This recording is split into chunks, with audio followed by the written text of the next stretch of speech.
Let me ask you something bold. Have you ever wondered why certain people walk out of your life? Why someone who once smiled in your face now speaks behind your back? Why a person you once trusted now avoids your eyes? That's not coincidence. That's clarity. That's God doing divine housekeeping in your life. God isn't trying to hurt you. He's revealing the truth. See, life has a way of showing us what we need to see, especially when we're strong enough to handle it. You prayed for protection, right? You asked for discernment. You begged for truth. But when it came wrapped in betrayal, you called it heartbreak. When it came dressed in rejection, you labeled it failure. No, it wasn't failure. It was freedom. That was God pulling off the mask so you could see what was always there. You didn't lose anything. You gained wisdom. Too often, we hold on to people who were never meant to go where we're going. And when they start acting different, cold, dismissive, shady, we still cling to the fantasy of who they used to be. But God doesn't deal in fantasies. He deals in facts. And when the truth comes to light, it's not always pretty, but it's powerful. Listen to me, the people who turn their backs on you. God let them. The ones who ghosted you, gossiped about you, and tried to break you. God let it happen. Not to punish you, not to shame you, but to show you. Because you were too loyal to see it on your own. You were too loving, too forgiving, too invested. So God had to open your eyes in a way you couldn't deny. And when He does that, when He exposes the lies, the envy, the two-faced behavior, it's not to make you bitter. It's to make you better, stronger, sharper, more aware. That's not drama, that's divine strategy. Because the truth is, if they were real, they would still be standing beside you. Real doesn't walk away when it gets tough. Real doesn't compete with you. Real doesn't smile in your face and stab you in the back. So stop mourning what's gone. Stop trying to resurrect what God buried. Stop reopening doors God locked for a reason. You are not meant to babysit broken loyalty. You are not required to tolerate disloyalty just to keep the peace. Peace without respect is slavery. Peace without truth is manipulation. God is not in the business of confusion. When someone shows you who they are, believe it the first time. That discomfort you feel when you're around them, that's your spirit warning you. That's your intuition tapping you on the shoulder. That's your divine guidance saying, they're not for you. You want to rise, then release. You want peace, then prune. You want purpose, then protect your space like your life depends on it, because it does. We live in a world full of counterfeit connections. People will attach themselves to your energy, but not your effort. They'll celebrate your light, but secretly compete with your shine. And when you start to elevate, when you start to grow, you'll see who claps and who cringes. That's your cue. That's the moment you realize not everyone around you is for you. Let them go. Let them talk. Let them misjudge you. Because when God reveals the fake, He's preparing to send the real. Real friends, real support, real love, real alignment. But you can't receive what's real if your hands are still full of what's fake. You don't need closure. You need courage. Courage to walk away without answers. Courage to trust that what left your life wasn't a loss. It was a lesson. Courage to stand in your truth, even if it means standing alone. Let me leave you with this. You didn't come this far to doubt your discernment. You didn't go through that pain for nothing. God exposed it because He's about to elevate you. But you can't take deception into your destiny. You can't carry betrayal into your breakthrough. So stand up, dust yourself off, and choose truth over comfort. Choose clarity over confusion. Choose growth over guilt. You already saw how fake they were. Now it's time to show the world how real you are. Now go, move with power, speak with confidence, and never apologize for seeing the truth. There's a kind of blindness that loyalty can bring, a beautiful, well-meaning, self-sacrificing blindness. It's the kind that convinces you to see only the good in people, even when the red flags are waving right in front of your face.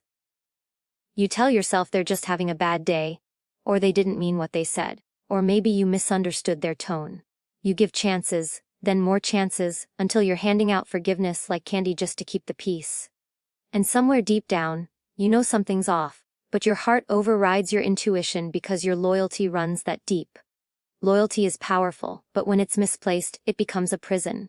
You start shrinking yourself to keep toxic people comfortable. You mute your instincts to protect someone else's image. You ignore their disrespect because you believe in their potential. But God doesn't deal in potential. He deals in patterns. And when He sees that someone's pattern is deception, manipulation, or disloyalty, He will step in and disrupt that connection. Not because He wants you to hurt, but because He wants you to heal. Not because He wants you alone, but because He wants you aligned. It's painful when it happens. It can feel like betrayal, abandonment, rejection. But in truth, it's revelation. God will allow certain people to mistreat you just long enough for you to see them clearly. He'll pull the curtain back, and what was once blurry becomes unmistakable. The words they speak, the energy they bring, the way they twist the narrative. You'll see it all for what it is. And suddenly, that loyalty you once gave so freely begins to feel like chains you didn't even realize you were wearing. You start replaying moments in your head, conversations where you laughed but felt a knot in your stomach. Times they asked about your life not out of care, but curiosity. Times they clapped for you, but the applause didn't feel real. All of it floods back, not as random memories, but as puzzle pieces. And when God gives you clarity, those pieces come together with sharp precision. You see their true nature, not through your heart, but through spiritual eyes. And it stings, because you realize you were never blind. You just loved too hard to look. God reveals what you're too loyal to confront, because He knows the truth will set you free. He knows that your purpose cannot be fulfilled in the company of people who secretly resent you.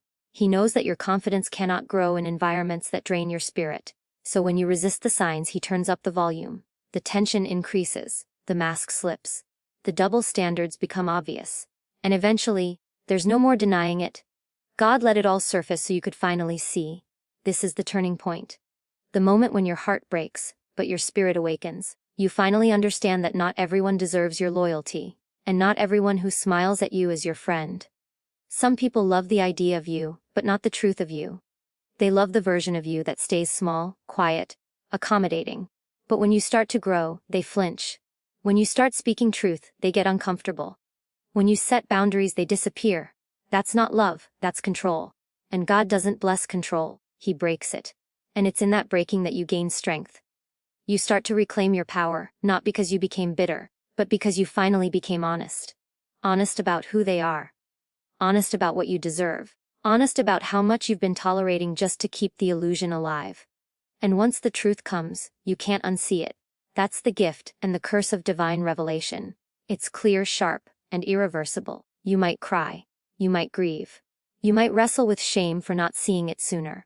But even that pain serves a purpose. Because the same loyalty that blinded you will become the wisdom that protects you. God doesn't waste your heartbreak. He uses it to mold you, to sharpen you, to prepare you for what's next. And what's next won't allow room for what's fake. What's next requires eyes wide open and a heart anchored in truth. It's humbling, realizing you were loyal to a lie. That you defended people who would never do the same for you. That you held up relationships that were never rooted in respect. But that humility becomes your superpower. Because now you don't just see people's actions. You discern their intentions. You don't just listen to what they say. You feel the energy behind it. And that kind of clarity is priceless. It saves you from more heartache. It clears your path for the right people to enter. God reveals what you're too loyal to see, not to punish you, but to protect you from walking blind into places that demand vision. Because when you finally see the truth, you're no longer a prisoner of the past. You're the architect of your future. It never feels good in the moment. That sting when someone betrays you, when the truth about their character cuts through the illusion you once clung to, it feels like your whole foundation has cracked. You sit there wondering how you missed it, how you let that energy so close to your dreams, your goals, your spirit. But what you see as humiliation or rejection is actually a sacred unveiling. Exposure is never the end, it's the beginning. And when it happens, don't mistake it for defeat. It's elevation in disguise.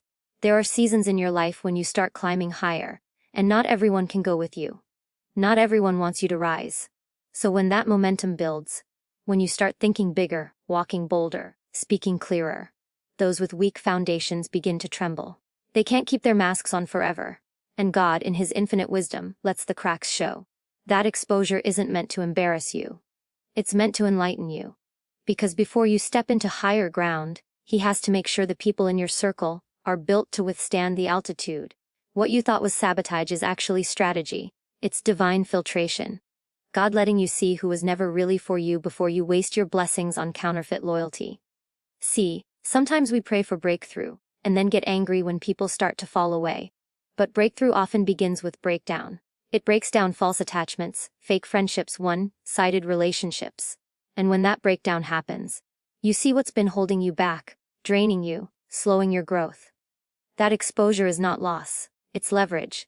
It's only once the veil is lifted that you realize how much you were giving, how little you were receiving, how your light was being dimmed just to keep others comfortable. And it's in that discomfort, when someone talks about you behind your back, when they celebrate your downfall, when they walk away without explanation, that you get your clearest view. Because exposure isn't always loud. Sometimes it's silent. Sometimes it shows up in subtle shifts, changed tones, missing support. But every detail is part of the unveiling. And you learn that elevation requires separation. You can't take jealousy into your next level. You can't bring insecurity into your future of confidence. The people who can't clap when you win, who compete with you behind the scenes, who pretend to support you but secretly hope you fall. God exposes them not out of cruelty, but because they don't belong in your destiny. That's not punishment. That's preparation. You needed to see it so you can rise clean, unburdened, sharp. There's a sacred power in knowing. Knowing who's real, knowing who's seasonal, knowing who was sent to teach you through pain, not to walk with you in purpose. That knowledge may cost you comfort, but it gives you clarity, and clarity fuels your elevation. Because when you're no longer weighed down by false energy, you move faster, lighter, with more precision. That exposure you cried over is what clears your runway. Every elevation demands pruning. You don't take dead branches into new seasons. And when exposure happens, it can feel like everything is falling apart. But it's really falling into place. Because the higher you go, the more visible you become. And the more visible you become, the more necessary it is for your circle to be pure. That's why God lets you see now, so your elevation isn't delayed by dead weight. And in time, you realize that what you saw as a betrayal was actually a blessing. That what was exposed was never your fault. It was your filter. It kept you from making deeper investments in shallow soil. It saved you from pouring water into what could never bloom. And that protection, it's disguised as pain. But underneath the ache is alignment. You don't always get to choose when it happens. Exposure often arrives unannounced in moments you least expect. A text you weren't supposed to see. A conversation you overheard. A vibe that suddenly shifted. And though it shocks you, it also awakens you. Because now you know. And now that you know, you grow. You stop begging for explanations. You stop negotiating with truth. You stop explaining your worth to those who discounted it. This is what elevation looks like. It's messy before it's miraculous. It's lonely before it's liberating. But every tear you cried because someone showed their true face, that was fuel. And every moment you doubted yourself because of how they treated you, that was training. Exposure may feel like the end of something, but it's really the clearing of the runway before takeoff. There comes a moment in your journey when you realize that growth doesn't just add, it subtracts. It strips away what no longer serves you, and that includes people. Not because you've changed in a negative way, but because elevation demands authenticity. And the truth is, fake can't survive in the environments real is about to enter. The further you go, the more costly it becomes to carry what's not real. It starts to weigh you down. It drains your energy. It blurs your clarity. And eventually it breaks your stride. People who wear masks are uncomfortable around those who don't. When you start standing in your truth, living out your purpose, speaking with conviction, those who pretended around you will begin to feel exposed. Not because you called them out, but because your authenticity becomes a mirror. It reflects what they're not willing to face in themselves. And so instead of growing with you, they'll either try to bring you down or quietly distance themselves. That's not rejection. It's revelation. You'll notice how certain people only supported you when you were small, unsure, or dependent on them. They liked the version of you that doubted yourself. They felt needed. But the moment you started realizing your value, setting boundaries, making bold moves, they couldn't handle it. Because fake thrives in the shadows of your insecurity, but it can't breathe in the light of your power. And when you start walking in that light, some people will simply fade out. It's easy to be surrounded when you're silent, when you're settling, when you're stuck. But the moment you start becoming who you were really meant to be, the atmosphere shifts. You outgrow the conversations. You outgrow the energy. You outgrow the games. And the people who are faking it, who are smiling but secretly resenting, can't keep up with your pace anymore. They start to stumble, not because you left them behind, but because they were never really walking with you to begin with. Elevation has a way of testing every connection in your life. When your vision gets clearer, so does your view of the people around you. What you once excused, you now recognize as toxic. What you once tolerated, you now see as disrespect. And what you once called friendship begins to look more like a transaction. That's not bitterness. That's awareness. And awareness is what separates the real from the fake. The path to purpose is narrow, and it doesn't allow for people carrying hidden agendas. It doesn't have room for those who celebrate your face, but curse your name in private. Real growth forces a choice: keep entertaining fake, or move forward alone for a season until real shows up. And make no mistake, real will show up, but only after you make space by letting go of what pretended to be loyal while working against you in silence. You start to see the patterns. The ones who always had time for your struggle, but none for your success. The ones who checked on you when you were broken but disappeared when you got back up. That's not loyalty. That's proximity to your pain. Because fake thrives off your need for validation. And once you no longer need it, once you validate yourself, they lose their grip. They lose access. Because your strength reminds them of their own complacency. The hardest part isn't seeing who's fake. It's accepting that they were never real, even when you were. That you gave them real love, real time, real energy, and they only showed up with performance. It's painful to look back and realize that while you were being genuine, they were being strategic. But that pain is what purifies your path. It burns away the illusion. It refines your discernment. And once you see it, you can't unsee it. The smiles feel off. The compliments feel forced. The presence feels conditional. You no longer connect out of habit. You start to connect from purpose. Because where you're going next, only the real can breathe that air. Only the real can withstand that altitude. Only the real can carry your vision without jealousy, without comparison, without manipulation. You're not being harsh for letting go. You're being wise. Because the destination ahead requires unshakable integrity, deep trust, and soul-level connection. And that means the fake, no matter how long they've known you, no matter how close they once were, simply cannot come with you.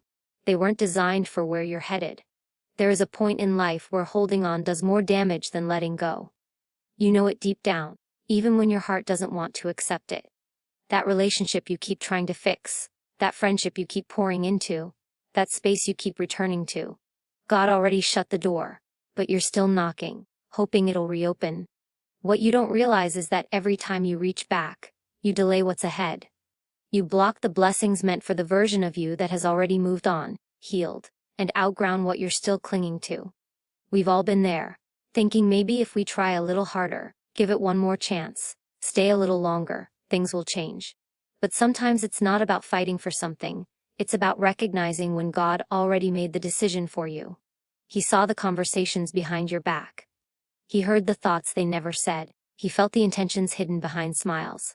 And out of mercy, not punishment, he ended it. But the danger comes when we confuse God's protection with rejection, and keep trying to resurrect what he has already buried. There's a reason it fell apart the way it did. There's a reason doors started closing without warning. There's a reason the energy shifted, the communication broke, the connection faded. But instead of accepting it as divine intervention, we call it coincidence. We say, maybe I'm overthinking. Or, maybe it's just a rough season. But some things are not meant to be restored. They're meant to be remembered as lessons. God doesn't end things to hurt you. He ends things to evolve you. And if you keep clinging to what's dead, you'll miss what's alive. It's hard, especially when your heart was all in. When you gave time, energy, effort, and love. When you dreamed with them, planned with them, trusted them. You keep replaying memories and wondering where it went wrong. But while you're holding on to a version of them that only existed in your hope, God is trying to show you the reality you've been denying. And he'll keep showing you. Through discomfort, through distance, through disappointment, until you finally understand it's not yours anymore. It served its season and the season has ended. Clinging to what God canceled isn't loyalty. It's fear. Fear that you won't find better. A fear that you'll be alone. Fear that you were wrong. But fear is not your guide. Faith is. And faith says, even though I don't understand it, I trust it. Even though I don't like it, I accept it. Even though it hurts, I believe it's right. You weren't created to stay in broken cycles. You were created to grow, to heal, to elevate. And sometimes elevation requires painful separations. We often want clarity before we release. But God doesn't always give explanations. He gives direction. And when he says, leave, it's not a suggestion. It's an invitation to freedom. But freedom requires surrender. It requires you to let go of the fantasy, the potential, the what-ifs. It requires you to look at what is, not what you hoped it would be. Because the truth is, no matter how tightly you grip something, if God has removed his hand from it, it won't prosper. You can water it, talk to it, pray over it. But it won't come back to life. It's not weakness to walk away. It's wisdom. Wisdom says, if it's costing me my peace, my purpose, and my alignment, then it's too expensive. Wisdom says, if it ended, it's because it couldn't go where I'm going. Wisdom says, if God closed the door, I won't keep standing at it, begging for it to open. There's power in knowing when to fight and when to release. And sometimes the strongest thing you can do is let go without needing closure. Letting go doesn't mean it didn't matter. It means you finally matter enough to stop settling. It means you respect yourself enough to stop chasing. It means you trust God enough to know that if it was real, it wouldn't need to be forced.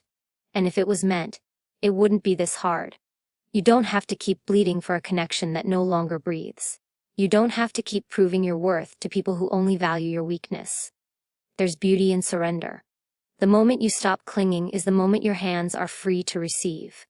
The grief will still come, the memories may still ache, but peace will start to rise. Clarity will start to settle. And little by little, you'll realize that what you thought was loss was actually redirection.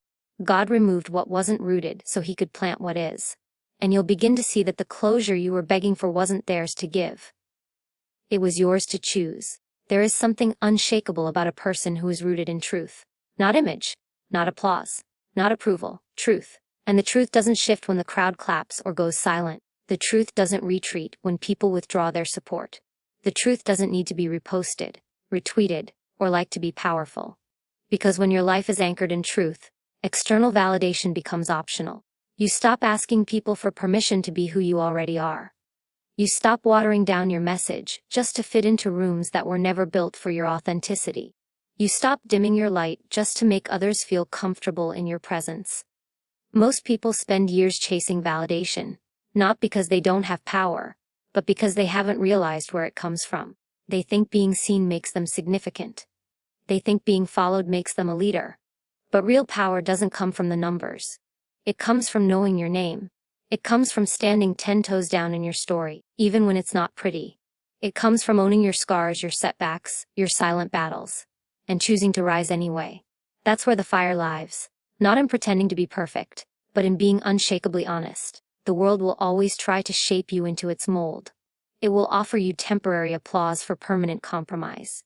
It will reward you for silence when you should speak, for shrinking when you should stand tall. But the moment you sell your truth for validation, you hand over your power. You trade authenticity for approval. And the tragedy is, no amount of likes, compliments, or praise can fill the void of betraying yourself. You start to feel hollow, exhausted, disconnected, because no one can thrive where they can't be real. Truth is a mirror, and sometimes, it shows us what we don't want to see. It reveals that our people-pleasing is rooted in past wounds, that our constant need for validation is tied to a time we felt invisible, unheard, or rejected. But healing begins the moment you realize you no longer need anyone to confirm what God already placed inside you. You were born enough, born worthy, born with a voice. And when you stop outsourcing your confidence, you begin to walk like someone who knows that fact cannot be debated. They won't always clap for your truth. Some will be offended. Some will be intimidated. Some will twist your words and test your spirit. But when your power is truth-based, none of that shakes you. You stop defending yourself to people committed to misunderstanding you. You stop explaining your worth to people who benefit from your silence.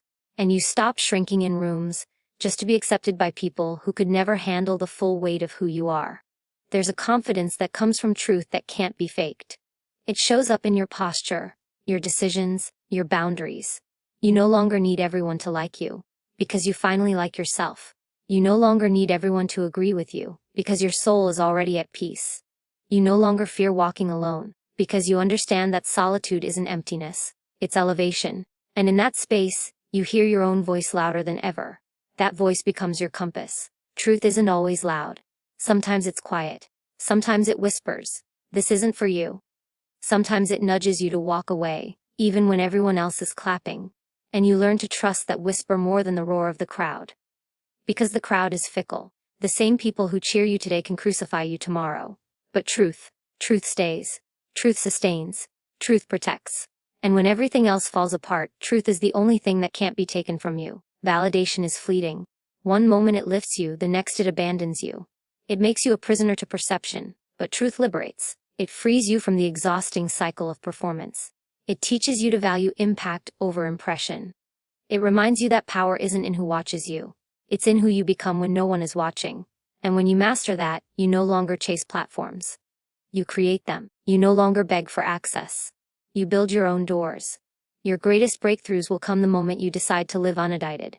To show up, not as who they expect, but as who you really are. That's where transformation happens. That's where doors open that no man can shut. Because when you're aligned with truth, you move differently. You walk with purpose. You speak with clarity. You choose with conviction. And that kind of power doesn't need to be seen to be real. It radiates from within. You weren't called to be liked. You were called to be liked. And light doesn't ask the darkness for permission to shine. It just shows up. Bold, clear, unapologetic. And when you stop looking outward for confirmation and start looking inward for alignment, that's when everything shifts. Not because the world changed, but because you finally decided to stop begging for what you already carry. That's when your truth becomes your power, and your power becomes unstoppable.